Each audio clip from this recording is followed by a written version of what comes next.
Welcome back, everyone. The lies of Mike Huckabee chronicles continue. If you don't know who he is, he's the US ambassador and bootlicker to Israel, defending every action and condemning none. Let's take a look. I've said this many times.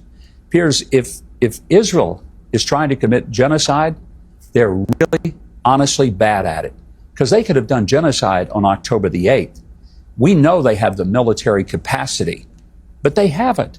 They have tried to spare civilian life, tried to contain the collateral damage, but they don't get any credit for that, appreciation for that. Instead, they get condemned by the very people that ought to be their allies and that ought to understand that if the same thing happened, whether it was in France or Great Britain or Canada or the Netherlands, I assure you that the people of those nations would not say, gee, we just don't like the way that you're fighting those who did this to us. I think the world would disagree. Mike needs to Google the definition of a genocide. I'm shocked that you have representatives who lack legal understanding of what constitutes a war crime, ethnic cleansing or genocide. Forget the percentages. You only need to see the drone footage of Gaza to see barely anything stands. Mike says that Israel has tried to spare civilian life and they don't get any credit for that. Mike, spare us the bullshit.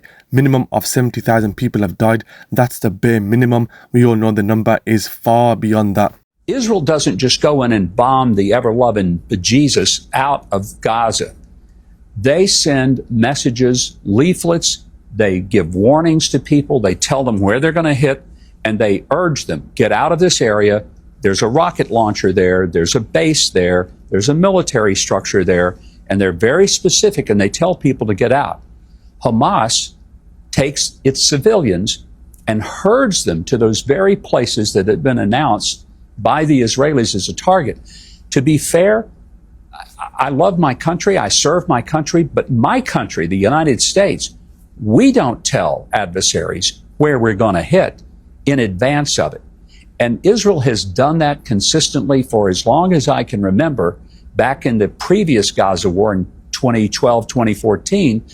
And quite frankly, nobody ever says that's kind of a spectacular thing to do. Yes, there's a lot of people that shouldn't have been killed or injured, and they are. It is a tragedy. But the tragedy started on October the 7th, and I think this is one of those areas where apparently you and I do agree. It started with the raping of women in front of their children, the beheading and burning in ovens of babies, lighting elderly people on fire as they sat in their wheelchairs as their families were forced to watch it. And all of this, we know it happened despite what some people deny. We know it happened because the Hamas terrorists, the savages, they videotaped it themselves. Israel can send all the messages they want. International law prohibits the bombing of civilian areas. This is also known as the laws of war. Failing this is a war crime. The only reason Israel even sent those messages is because today and tomorrow they think they can justify it by saying at least we informed the civilians. Israel is bombing the heck out of Gaza. According to respected international affairs expert Professor Paul Rogers from the University of Bradford, says Israel bombing of Gaza is equivalent to 6 Hiroshimas. Hiroshima was about 12 kilotons. In Gaza, 70 kilotons. Plus these bombs are dropped individually, so you can get an extraordinary level of devastation. They dumped an enormous amount of humanitarian aid and food in prior to the blockade. That would have been more than enough to feed them throughout the blockade. But the problem was that Hamas was stealing the food. One of the reasons that Israel stopped the just almost unlimited supply of food going in was because Hamas was profiting off of it. They made $500 million last year selling it. And one of the things that was so outrageous was because they would steal the food. By the UN's own numbers, about 88 to 89% of the food going in has been stolen or looted. So that means that the people weren't getting the food. And I'll tell you who else wasn't getting the food. The hostages.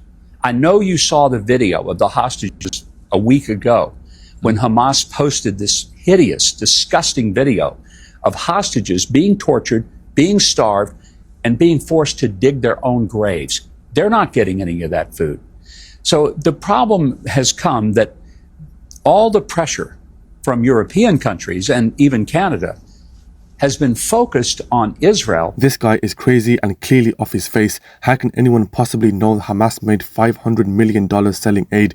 I mean, unless you have access to their tax returns, how can you possibly know that figure? According to The Guardian, just last week, only 1.5% of Gaza cropland remains, suggesting that Israel has continued to target farmland. Crops and farmland was abundant once in Gaza, now barely anything left. They don't even leave the plants alone. The only ones who are stealing is Israel. They've stolen more and more land. There's zero evidence to suggest Hamas has stolen any aid. We are yet to see any evidence at all. And the reason this matters so much is that if the IDF has deliberately targeted a group of journalists in Gaza City, and it turns out that that man, al-Sharif, was not a Hamas terrorist, then that would constitute a war crime. I also would point, there are photos where this alleged journalist is hugging the head of Hamas and smiling and yucking it up for the cameras. There is evidence that indicates that he was an asset for Hamas. And if it's proven that he isn't, then that's a different calculation. But right now, the evidence points to the fact that he was. And why would someone pose as a journalist? I mean, I know why they would do it, but I think that's incredibly despicable if somebody is pretending to be just reporting the news, but is actually being a participant in the outcome. But there is no actual hard evidence that he was a Hamas terrorist. The only evidence appears to be old pictures of him with Hamas leaders, of which there would be many people in Gaza who would do pictures of that nature with the governing body. This is prior to October the 7th. I think judging people as terrorists prior to October the 7th, when this was a government that was being financially supported by Israel, amongst others, to the tune of billions of dollars, is pretty disingenuous. And the reason this has inflamed tension so much, both in Gaza and around the world, is twofold, Ambassador. One is that, as you know, foreign journalists have been banned from entering Gaza for the last 2 years, since October the 7th, which is in direct contravention of how almost every war zone ever in modern times has operated in relation to foreign journalists being allowed to do their jobs. So it's been impossible to verify a lot of these claims that the IDF makes about incidents like this. But secondly, if it turns out this guy was not actually a Hamas terrorist, then what has happened here is that a group of journalists have been targeted deliberately in a war crime. And this is not the first group of journalists in Gaza who've been killed. Over 200 journalists now, Palestinian journalists, have been killed in Gaza since the start of the war, which is more than the number of journalists killed in pretty much every other post-Second World War war put together. At what point are you concerned about what appears to be an ongoing attack on press freedom? And would you like to see Western journalists, international journalists, allowed in to freely operate, not embedded with the IDF, but freely operate and do their jobs, so that we can actually get to the bottom of so many of the claims that Israel's been making? Well, I want to again say, I don't have the evidence that you seem to think you have regarding this guy's innocence. I don't know.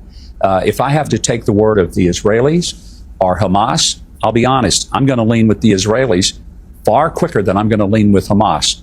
And I do know that I don't think that they would just go target a journalist just so they could take him out because they didn't like what he's saying. I think they're a much better country than that. They have a much better moral code than that, and I'm going to give them credit for that. Anas al-Sharif is 100 times the man Mike could ever be. There is zero evidence that suggests anything negative towards him. He put his life on the line every day throughout this genocide, documenting and evidencing the crimes of Israel. Even after his assassination, his camera rolled to record the ongoing indiscriminate bombing by Israel. Anyway, guys, Mike will go down in history for his participation and defense of Israel's slaughter of the Palestinian people. Anyway, guys, thanks for watching. Support me by liking and subscribing, and I'll see you all on the next video. Peace out.